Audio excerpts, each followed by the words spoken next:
The Flames are too hot for the Ducks to handle. Is Mason McTavish the pulse of this team? That and much more on this episode of Locked On Anaheim Ducks.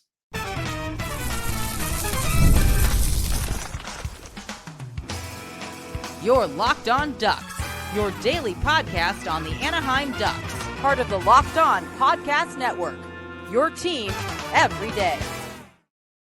Hello, welcome back, everydayers. Thank you for making Locked On Anaheim Ducks your first listen every day, part of the Locked On Podcast Network, your team every day.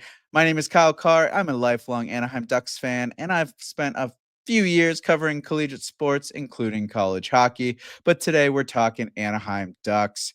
We got to talk about the game that happened against Calgary and a little bit of the burn that game was. Then we're going to talk about McTavish and just how much of a pulse setter he is for the team. And then we got to look at what is going on with the locker room at Anaheim and if that's really the main issue of the team or not. So first off, looking at this game against Calgary, it was off the hop. You could tell it was going to be not the best game for the Ducks. An interesting move by Greg Cronin as he healthy scratches Pavel Minchikov and puts in Oscar Chillington into the lineup. Kind of an odd move there, especially the way that Minchikov's been playing. He's been very solid from the back end, and he's got that youthful speed, plays a really well game. And then they came out physical. It started off looking like they were going to bring it. They had a couple shots right off the hop. Colangelo was throwing the body around. Even McT was getting in there. And Zegras, they were playing really physical. But then all of a sudden, Trouba pinches and it goes down the other way. No one there to protect the point after he pinches. And Kadri just whips one right past Gibson, right in the net. And not even a minute into the game, Ducks are down 1-0. First period kind of goes back and forth between the two teams. Little chances here and there. Dustin Wolf was playing fantastic. But the line that I noticed the most sticking out pretty much the entire game was that McTavish, Zegras, and Colangelo line. They were playing really well. But later on, they're in the defensive zone, and a broken stick kind of leads to Terry collecting the puck, and he pushes it up, moves out with Strome. They break it out really nicely, passing back and forth between each other. And then Terry feeds Strome down low, and Strome just finds Zellweger as the trailer, hits him backdoor, and the Ducks tie it up. So it looks like, hey, the Ducks are back in it. They're doing well. Well, then they give up a shorty, and that's what takes the lead. The Ducks' power play, special teams woes continue. They give up a shorthanded goal. Lacombe tries to hit a pass to Zegras, and Coleman just gets his stick on it and burns the two of them down. Ends up putting the moves on Gibson as well. Gibson thinks he saves it, but it ends up in the back of the net. Now the Ducks are down 2-1, and the Flames never looked back. They kept bringing the heat, kept scoring. They got another 5-on-5 goal, which was pretty decent goal. And then they came down. They also got a power play goal. So unfortunately for the Ducks, like I said, the special teams just are not clicking at all on any cylinder whatsoever. They did get one the other night, but they give up a shorty today. It's like the karma almost came through. Like, yay, you got one power play goal, but now you got to give up a shorthanded goal. And then they give up another one on the penalty kill. So unfortunate there.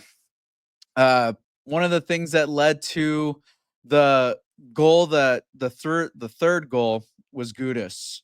We talked about Gudas before a couple episodes ago, and it is just, I don't know what's been going on with him lately. It just seems like he's not mentally in it or something. Like they stopped the play after a crazy shot, and then Vetrano passes it back to Gudas. Gudas moves it to Lacombe.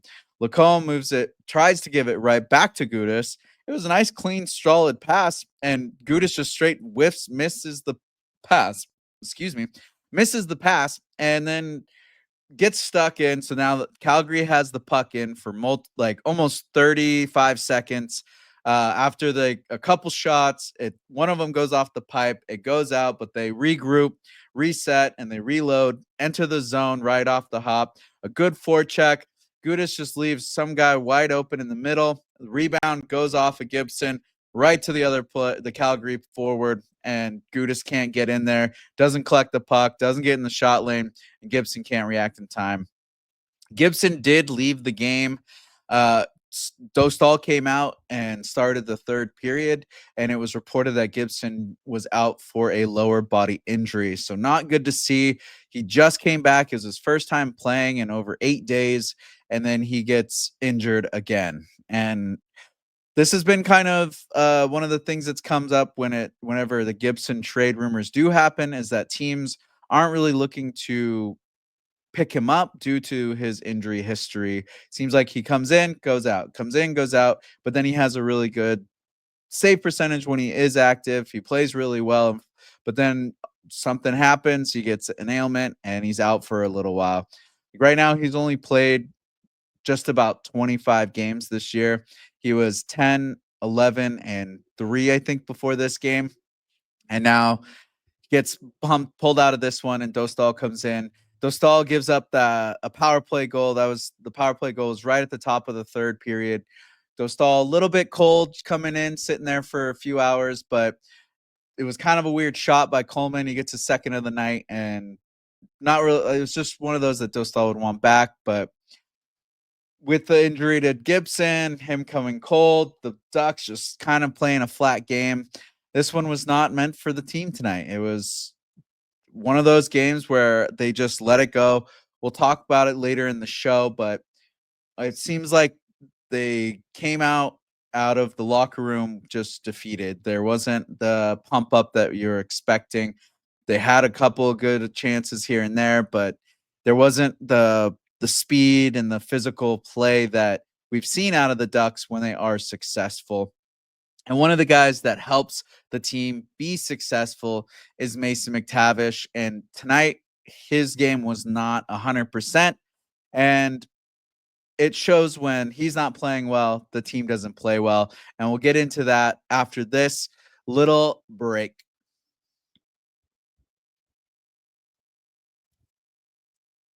There's nothing like watching basketball live. The energy of the crowd, the sound of sneakers on the hardwood, and maybe even a celebrity sighting courtside. You never know. If you want to catch a game in person, Gametime makes getting tickets easier than ever. Gametime's new feature, Gametime Picks, filters out the fluff and shows you only the best deals on great seats. So you don't have to waste time scrolling through thousands of tickets.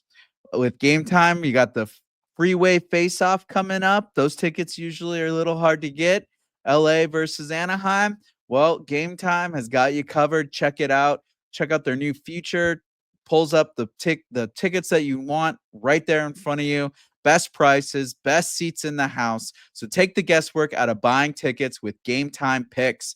Download the Gametime app, create an account, and use code LOCKEDONNHL for 20% off or $20 off your first purchase. Terms apply. Again, create an account and redeem code LOCKEDONNHL for $20 off. Download Gametime today. What time is it? Game time.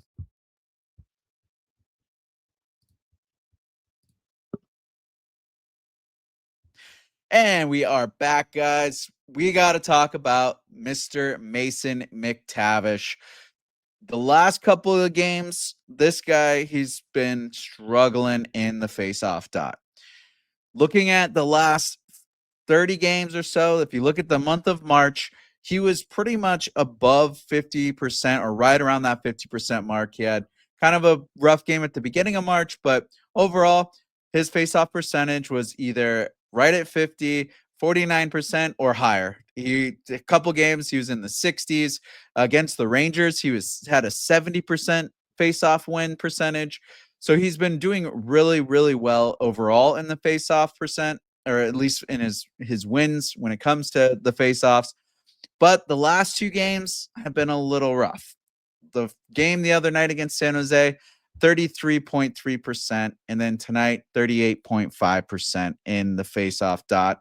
So that is more opportunities for the opposing team to start possession with the puck. And when you got McTavish, Zegras, and Colangelo out on the ice together, you want to make sure that these guys are starting off the pressure. The Ducks want McTavish winning these draws because when this line, when McTavish, Zegras, and Colangelo are doing well, it seems that the rest of the team also does extremely well. Tonight, he only had 3 shots, but in the last 7 games, if the Ducks, if he doesn't have a point, so tonight he gets blanketed, the Ducks lose. But in the last 7 games, every time that Mason either gets an assist or a goal, the Ducks have won. Every game that they've lost, he was blanketed, did not get a point. And that's what I wish it was a trend the whole year that every time he gets a point, they win. But he did get a few games where he got some points and the Ducks did not come out with the win. Dallas and St. Louis being 2 of those games. But since that little road trip, he has had that's why he is the pulse of this team. He gets a point when he's getting offense generated. The Ducks end up winning the game. Tonight, blankets, they lose to Calgary. Then the other night when they lost to Toronto, he also didn't have any points in that one. The last 2 seasons, we got to look at that though. The last 2 seasons, McTavish was minus 19 and then a minus 23 for the entire season. This season, he is +4. So comparatively to the last 2 seasons, he's been playing extremely well. His first season, he was a plus player, but it was only 9 games that he played in. So for him to be at a +4 compared to minus 19 and minus 23 is absolutely great, especially when he's playing that strong center role. When you're that third line center, your role is to shut down defense and prevent the other teams from scoring and try to generate some offense yourself. And he has been doing that successfully this season. Tonight's loss against Calgary was his first minus game since March 12th against Utah. He's been either at 0 or +1, +2.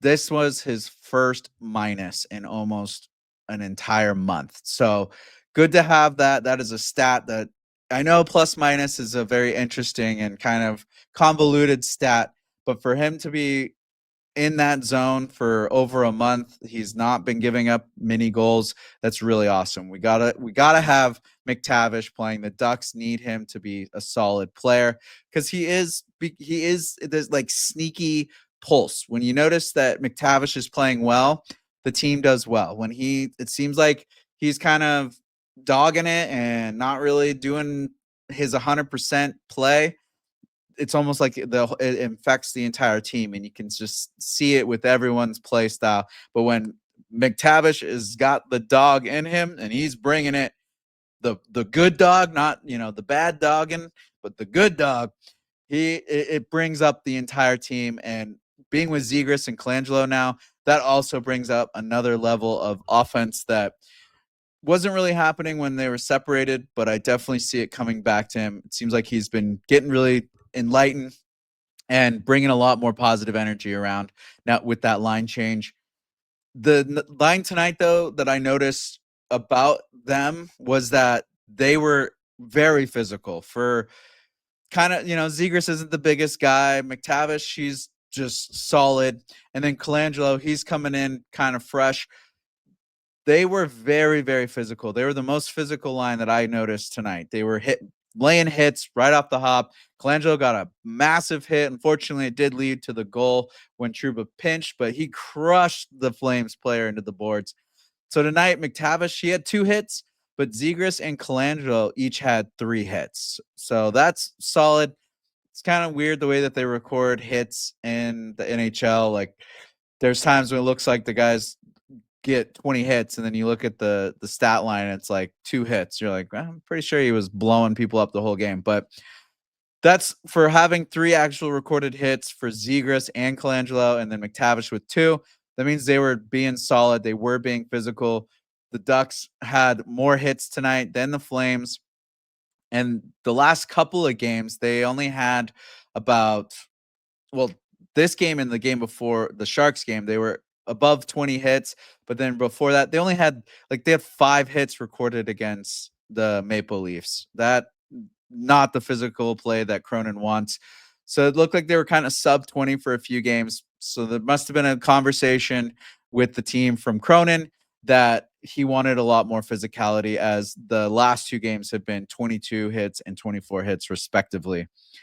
And like I said, when McTavish is out there playing his best hockey, the team and that line, specifically that third line, they play a lot better. And it's a contagious environment when McTavish is playing extremely well and playing to his best ability, but it's also very noticeable when he's not. So that's why I say that McTavish is the pulse of the team. There is a draw to him and the way that his mentality is and the way that he sets the bar, and that needs to continue for the rest of the season. He's got to stay positive. He's got to stay in that good mental space and bring his A game every single night, and then set that bar for the next season, as he has set his career high in goals, points, and assists this year.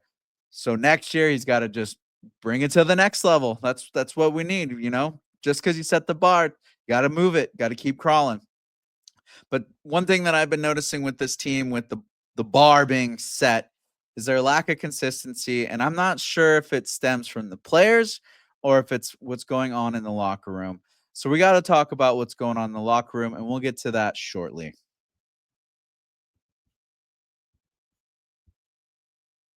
The NCAA tournament is here, and FanDuel is giving you the chance to get in on the action like never before.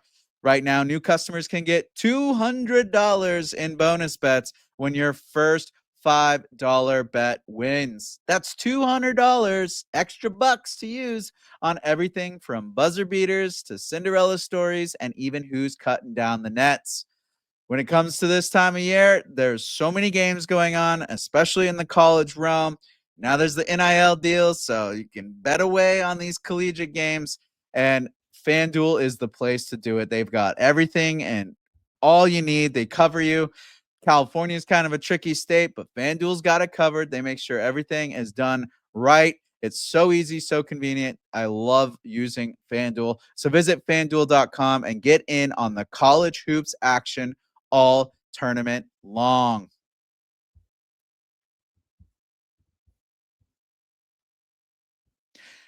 Welcome back. Time to get into the locker room and what is going on with Anaheim right now.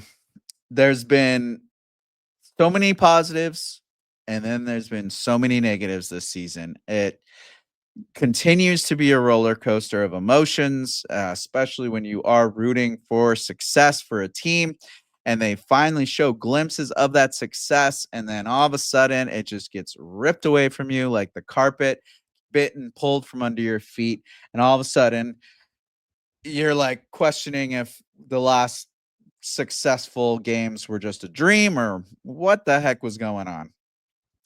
The thing that really gets to me when watching the Ducks is their structural breakdowns. They continue to creep in, and the the thing that it just shows that there's something missing. There's an ingredient that is missing when it comes to how many structural breakdowns there are, and it's almost like they're trying to establish nothing. Like either they're getting told so many different things that it gets lost in translation and lost in the shuffle, or they're not really focusing on setting a system at all. Like it's almost like a just go with it type system rather than actually having a structure and a game plan and putting it on the ice for a full 60 minutes. When things go bad with the team, they go bad. But when they go good, they go good. It just seems like the bad things pile up a lot quicker though. It's they get caught behind the 8 ball, and then all of a sudden they are not only chasing the game, but they seem like they just get lost. Like the games that they're in it, you can just sense it. Like you feel they're in it. They're playing a strong game. They're playing the rush. They're playing with speed.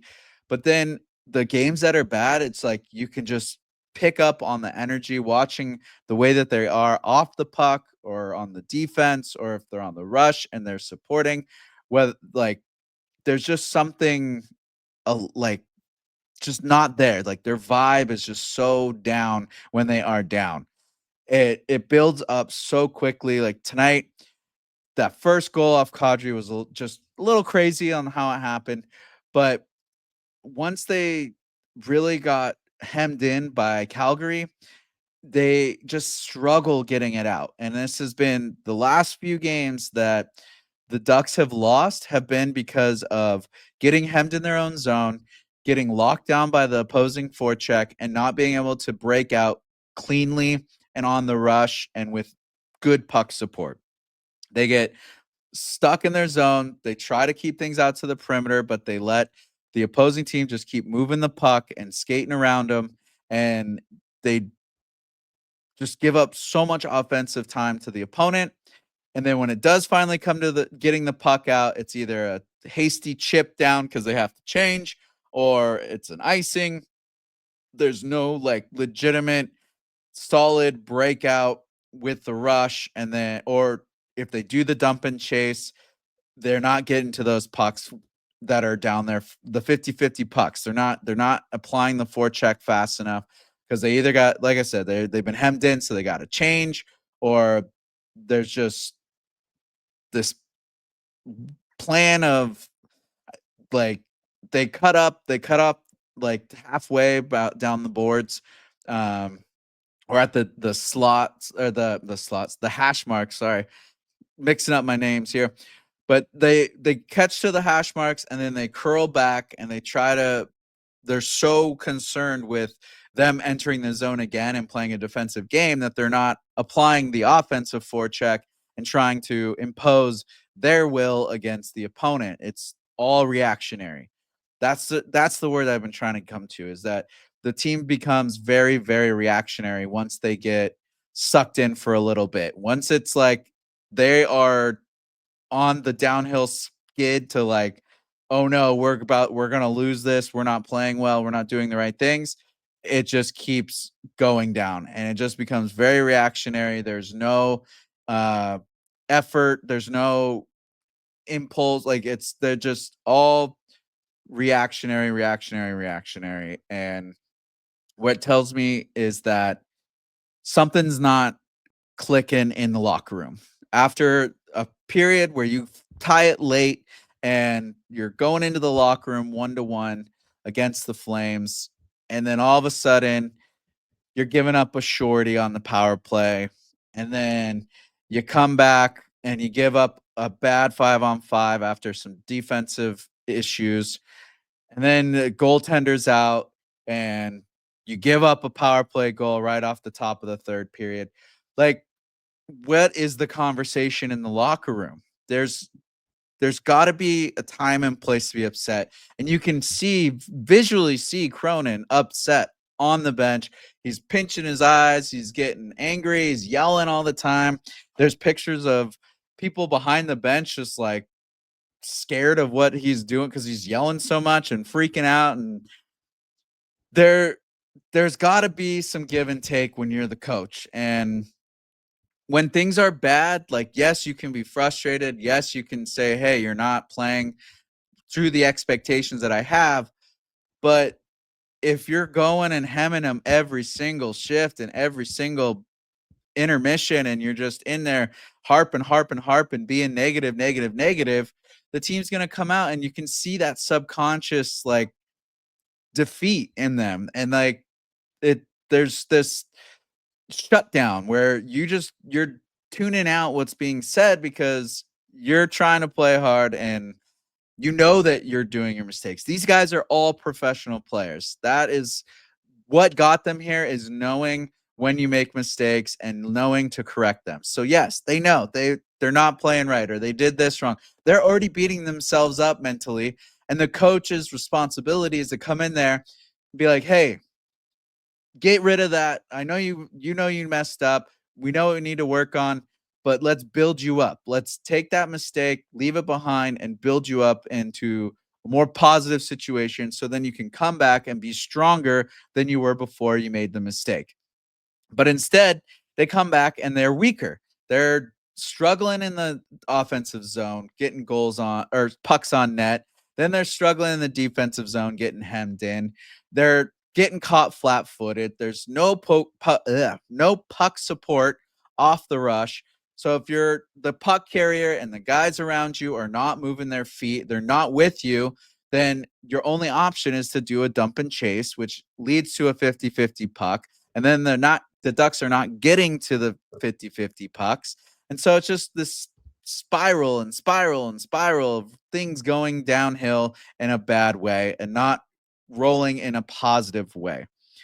There's a The next game against Vancouver is going to be very similar to what was happening tonight in Calgary.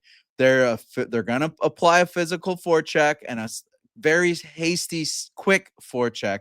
They're going to bring that speed, and that has been the Ducks' downfall. When they get when they get caught, and it's like they know they're getting hemmed in or they know they're getting hit, it's like there's no comeback, there's no settling it down and applying their type of game and imposing the will of their game.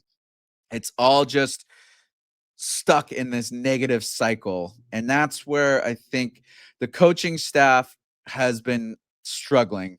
You can see it in the power play, you can see it in the special teams that obviously there's a lack of communication there. But then when things are good, they're good. Yeah, they're fun. Ha ha ha. They're still Cronin stressing out and everything. Even when they play good, there's that little sense of, well, yeah, they won, but they could have done this, and this better. And that wears down on players. It just builds you down.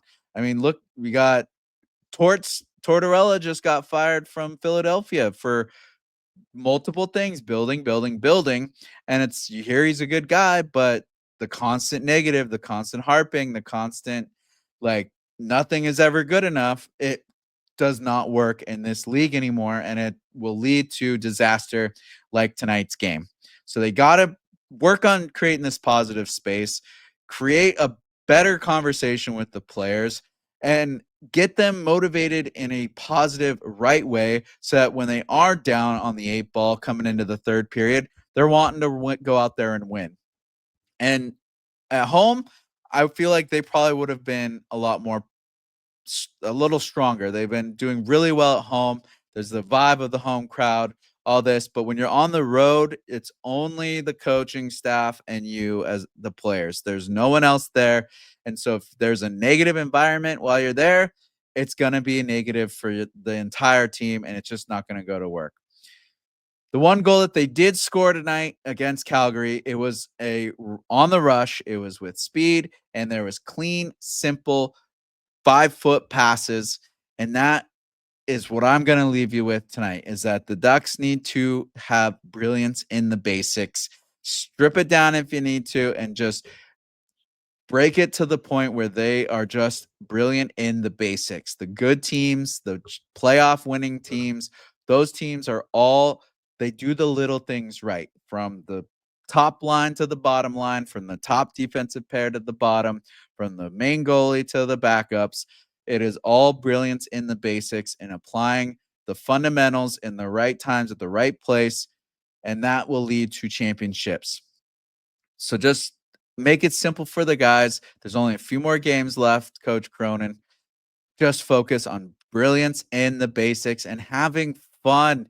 You guys are professional hockey players. You're getting paid to play what you've always dreamed to play. This is the last part of the season. They're already out of the playoffs officially now. And it's just time for some fun. Let them have it. Go out there and just be you guys. Be the youthful, fun team that we know you are, and have fun out there, Anaheim. And you listeners, you need to have fun out there as well. Try to enjoy the rest of this season. There's only 7 games left. The Ducks now, unfortunately, are officially out of the playoffs. I know I sound all happy, chipper, whatever, but it's that almost like the elation of, you know what? They did so much better than last year, and I don't have to be stressed anymore about them almost having a spot or not. Just get to enjoy the rest of this season and look forward to a good offseason, hopefully with some good moves and some good trades and some beautiful draft picks.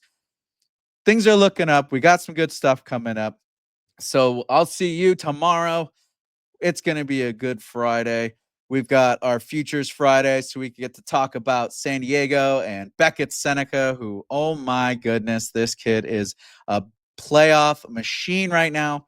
So we'll get into that tomorrow on Futures Friday. But make sure you keep sharing, tuning in, subscribing, sharing with your friends, your family, and all the Ducks fans you know, and even just hockey fans or sports fans in general. Share the good news of Locked On Ducks and check out the Fire TV app. Make sure you look up Anaheim Ducks in there to check. You'll get some of our content on there as well. And thank you for making Locked On Anaheim Ducks your first listen today. For your second listen, check out the Locked On NHL podcast, bringing you the daily league-wide stories that matter with the local coverage you love from Locked On. Find Locked On NHL on YouTube or wherever you listen to podcasts. I'm Kyle Carr. Be good out there.